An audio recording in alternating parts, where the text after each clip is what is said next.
Okay, so I just want to make a quick video talking about whaling in this game and how to pay to win. So a lot of the big content creators just kind of burn money. There's a lot of videos up of people that have spent hundreds of thousands of Robux, some over 1 million Robux. People are spending really inefficiently. So first off, if you want to be that overpowered, it's not that difficult. I'm just gonna be honest. Like the people that are whaling are thinking that they're going to get so far ahead. Realistically, they're only putting themselves maybe a week to a month ahead, depending how much they spend. Because the rate for gems is horrible. The rate for reroll shards is horrible. And the rate for dice is horrible. This is realistically only a couple days of progress to like maybe a week of progress for some things. So it's just not worth it.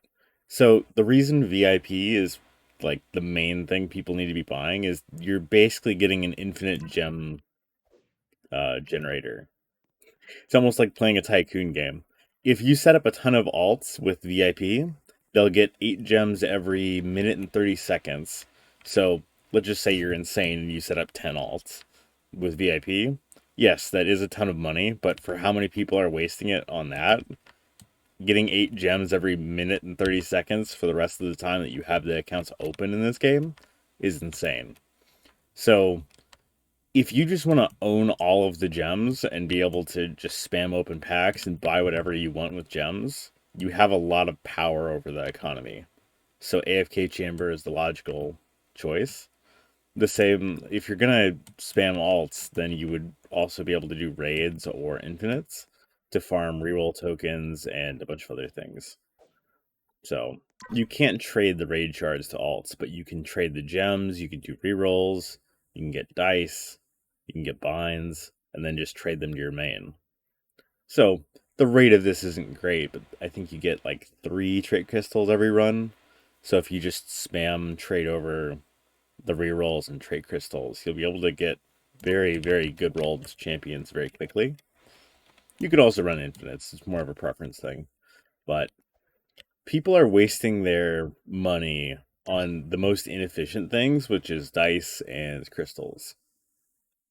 Same, storage isn't really necessary, but it's relatively cheap, so if you want it, go for it.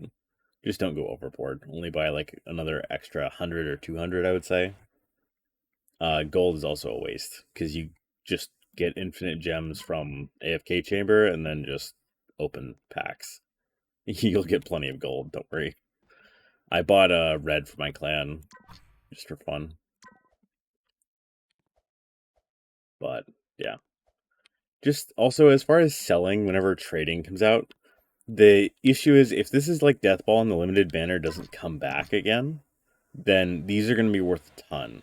So if the non-shiny versions of these characters end up being tradable, I would honestly just hold them. Sure, if you want to sell it and buy something, you're allowed to, but if it's like Enigma and Death Ball, and this is the first mythic, this is going to be worth a ton. So I would probably hold off. The same, if you want to be a leaderboard player, I would hold every single shiny mythic and secret you get. I would never trade it off if you're looking for leaderboard spots.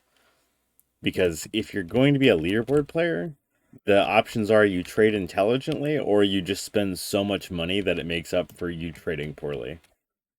So I kind of recommend you just stay away from trading these off just because I don't know how hard these are going to be, how difficult these are to get again, or if they'll ever return. They haven't really gone into detail. If it's like Death Ball, I would guess this never comes back, but who knows? But it's going to get very difficult to get like Igris.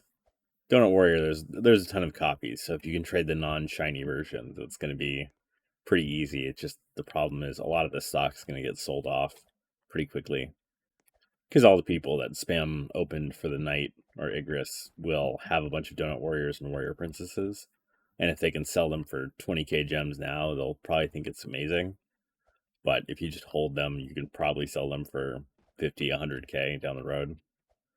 So just keep it in mind as far as how to pay to win and like whale properly. As a side note, trading I wouldn't really recommend unless you are buying things directly for gems. Doing the trust trading is very sketchy. if you find someone that has a lot of vouches or someone that's trusted, sure, go for it. But I'd also record it just so you can kill their reputation properly if they scam you. So, you know, record it on OBS or something when you're trading, and then if someone scams you out of an item, then post their name as a scammer in a lot of places with proof. So, just a recommendation as far as that goes. I think people won't scam for a very small amount to nuke their reputation, but it kind of depends on the person. So, yeah, that's pretty much it as far as pay to win and all that. So, have a good one.